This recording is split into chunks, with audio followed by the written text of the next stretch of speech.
Praise the Lord. How have you been? I believe you've been well and the Lord has kept you. The Lord has been faithful to us as a family, as a nation, and we give him all the praise. Like David says, I will lift up my eyes unto the hills. Where does my help come from?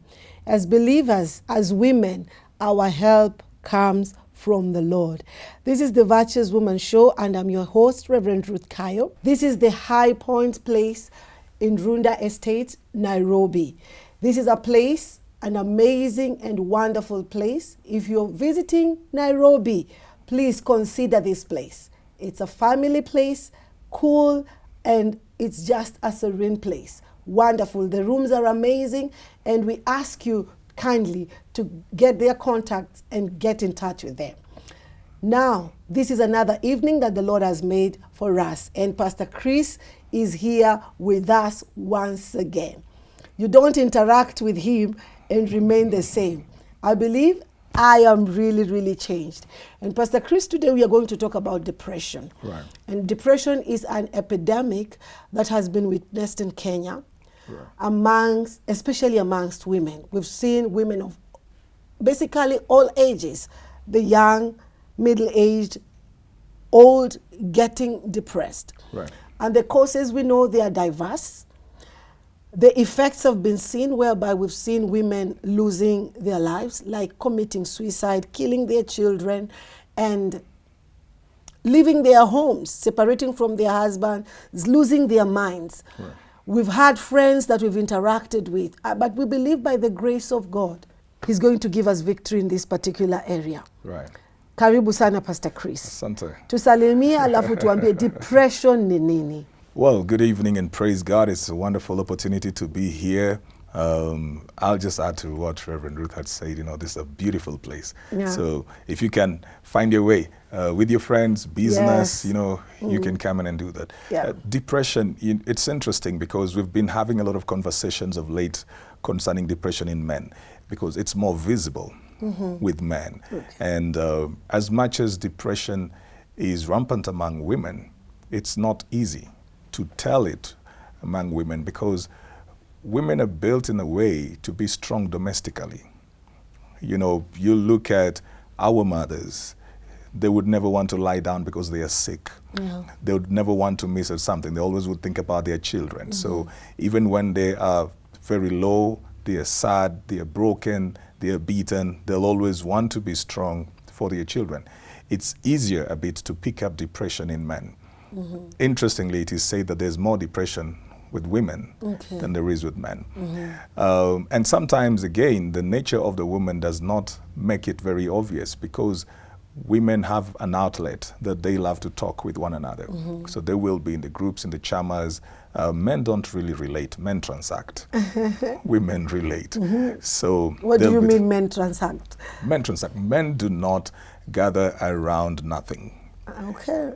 If you want to bring men together, there must be a cause, there must be a purpose. They're either coming for business or something else. You listen to their conversations, they will be talking about sports, politics, power, business, or women. They rarely talk to themselves about themselves. When they open up about themselves, they do very minimally. And it will be at a point where they can no longer hide it. Then they'll say, man, I'm not okay. They won't give the detail. With a woman, it's easier to pick up that. Now, sometimes because they communicate a lot, somebody may not pick up certain things. You may not realize that she's at a low point. But depression is a mood disorder that causes you to lose interest in life itself. You don't feel like waking up. You don't feel like being with people. You don't see the need to take care of yourself. Either you overeat or don't eat at all. Sometimes you're sleepy, but you lose sleep. It just completely shifts your pattern of life, and you stop seeing the meaning of life. It removes the drive, it removes the motivation to live and become better and see another day. You said you said that depression robs you of the motivation for life. Yes. There's no passion in life. There's no passion. And what are the causes? They're various. And before you tell us what the causes are, can it also be spiritual? Yes, it can be spiritual. It has, there's no one way to look at it. Okay. Because there are a lot of various triggers that would cause depression. And some of them are also based on people's personality types. The people who are bipolar in nature, and those kind of people easily slump into depression. They're the kind of people that when they're excited, they're very excited. And then when they're low, they are very low. Okay. Now, most of them learn how to manage the side of them that they want you to see. So you will probably meet this very bubbly person every time, and you don't realize that when they're in the quiet place, they're battling with loneliness and silence. They will be making everybody happy, and then nobody makes them happy. They're giving out to everybody, but nobody's giving to them. And there's nobody who has unlimited resource. We all need to be replenished. We need to feel loved. We need to feel appreciated. We need to feel that we belong. We need to feel accepted. So if somebody does not have those senses, then it is very easy for them to slump into depression. Somebody can come out of a successful function and walk out of it. They've hosted a function, they have set up an event, and they walk out of it and leave everybody praising their skill and ability. And they go home and they slump into depression and don't want to get out of the house like for 3 days because they were riding on a high and then they've come back to the reality that as much as I was doing that there, I'm a very lonely person. I don't have anybody in my life. That is a facade. That is just what people are supposed to see. For women, you know that there's also the element like the postpartum depression. Women would go through that after delivery. Yes. And sometimes men don't understand what's going on. And he's thinking, since the baby came, she's put me off. And it has nothing to do with, she put him off. And you know what, Pastor Chris, because you've mentioned that, I didn't know that. I heard that. Because after delivering two of my children, I have 3, I used to cry. I used to cry and feel lonely, and I didn't know why. The baby is here. The baby is there. But no satisfaction. It's there. There are those ones that are also just hormonal changes coming into you, and you really can't do much about that. It's just that you need a support system around you. The nature of a woman's role in society and in a family places her at a very vulnerable position to depression because women are givers. They give and give and give. And sometimes then you begin to look at what are you getting back out of all this giving. You've carried a pregnancy for 9 months.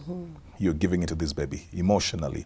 This baby is taking from you physically. Their formation is making you lose calcium and all of that. Calcium, so you're literally just giving. Your blood is going in there. You come out of that. You expect a certain sense of excitement out of it. Then you come back to the awareness that you're still a person and you've just given and given. At that point, there must be people, a support system that begin to pour into you emotionally. Because when the woman delivers the baby, then she begins again to pour into this baby in other ways. And it's very easy at that point for a man to think, I bought the diapers, I've made sure that there's milk and the meals, and then he's thinking, Mama and the babies are fine. I need to work. Then this disconnect that he has with the woman can also create that kind of depression because she feels lonely, neglected, left alone. Some of them even battle with such kind of things like, am I beautiful anymore? They're battling with that. Am I beautiful anymore? I'm not the same shape that I was. I'm not the same person. I'm not dressing up. Is he looking out over there and finding other people? I can't go to places that we used to go to. And they nearly will blame themselves. If the man does not participate at that particular point in building the self-esteem of this woman, she can easily completely slump. When people say that women change when babies come, it's because the men don't participate. they don't participate. It's easier for her to go down, so somebody needs to raise her up and keep on telling her, look, you're as beautiful as ever. When she doesn't have, she doesn't have her physique standing out anymore. And she thought that was what stood out for her. Then she begins to get worried. You're right, you're right. She's not going out to make money. Then she's thinking, now I'm just a sit-at-home mom. I'm not making money anymore. I'm totally dependent on this person.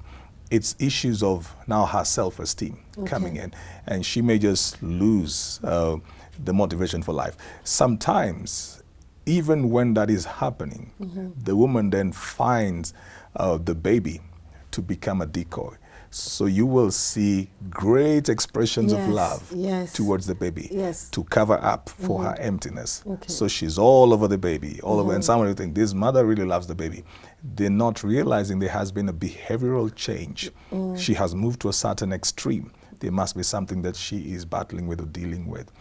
The neglect of the man can cause a woman to be depressed. And the last time we had a show, I said that women were created to respond to the voice of a man. The first man said, this is bone of my bones and flesh of my flesh. What he did was he acknowledged the woman and accepted the woman, gave her belonging. Every woman wants to belong. You're right. When she feels she does not belong, she feels confused. When you put her prayer items and you say, people, we want to pray, what are you praying for 2020? In most single women's prayer list, you will find the need for a spouse. It's not desperation for marriage. It is divine wiring. They were wired to belong. I like that. I like that. I like that. They were wired to belong. They were wired to be covered. So this is just something that is saying, where is my shelter? I'm not supposed to be dealing with the heat and the rain and the winds. So where is my shelter? Men may not feel that because they're the shelter. So they may not feel like there is really a need under here. In fact, most men who will pray for marriage will be looking for somebody to play a certain role. It's like a CEO conducting an interview. So women love to belong. When she feels she does not belong, then she begins to feel like she has no identity. She doesn't have a sense of identity. Now that works on her self-esteem. A man can walk as a single man into a wedding and leave that place and everybody's married. It doesn't bother him unless people begin to put pressure and say, look, you're growing old or something. A woman, even when she is 23, will walk into a wedding and begin to feel something is missing out in her life. Right. And that is even enough to trigger depression in a woman. The sense of her self-identity. The thing is, we say women talk and men don't, but women rarely talk outside about things that affect them personally. They'll talk about some other issues, but you may not know that she's being bothered by the fact that she's not married at this age, that she's bothered by the fact that the husband no longer pays attention to her because they mostly are selfless. So they don't know how to receive. And that easily can push a woman to the place of depression. Wonderful. We are going to take a short break, and when we come back, we will look at the symptoms of depression and how that is there any biblical backing that can get us out of depression. And Pastor Chris will be sharing this with us. Keep tracking with us. We'll be right back.